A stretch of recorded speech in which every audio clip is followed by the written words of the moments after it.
Now, a common talking point that I've heard from Melee's critics is that the game is too unbalanced. They often claim that there's only a select few characters who can compete at a high level and that there's not enough fighter diversity in tournament to keep the game fresh.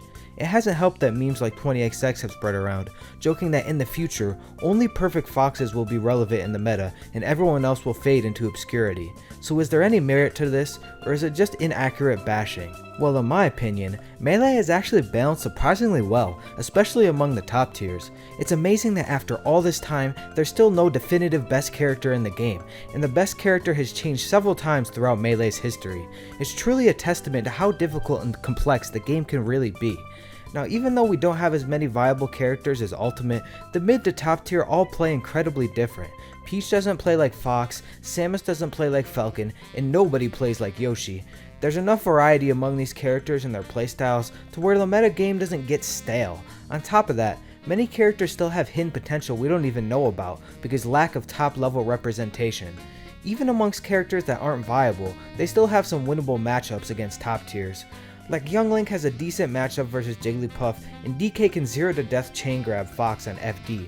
Most characters at least have utility, even if overall unviable. And players like Amsa and Axe have proved that characters outside the top 7 can still get good results.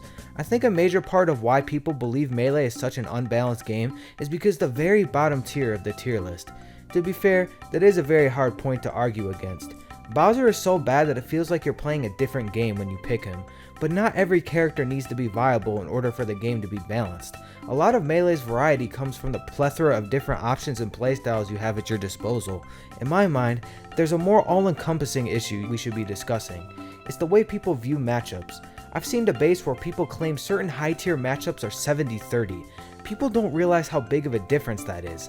70-30 means that they not only do twice as better, but over twice as better than the other character in the matchup. Peach vs Marth is not 70-30.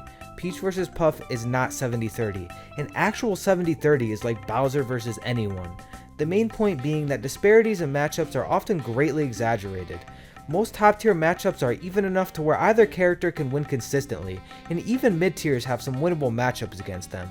When someone says a matchup is 60-40, oftentimes it's 55-45, and when someone says a matchup is 70-30, it's usually nowhere near that. I promise Falcon doesn't lose to Falco that hard. If it was 70-30, he would be like a bottom tier. If Pikachu can win a major, then who knows what characters will see success in the future. Since multiple characters with drastically different playstyles can compete at a high level, I consider Melee to be a pretty balanced game. I look forward to seeing more character variety in Melee tournaments once some underused characters get more representation. That's all for today, thanks for watching!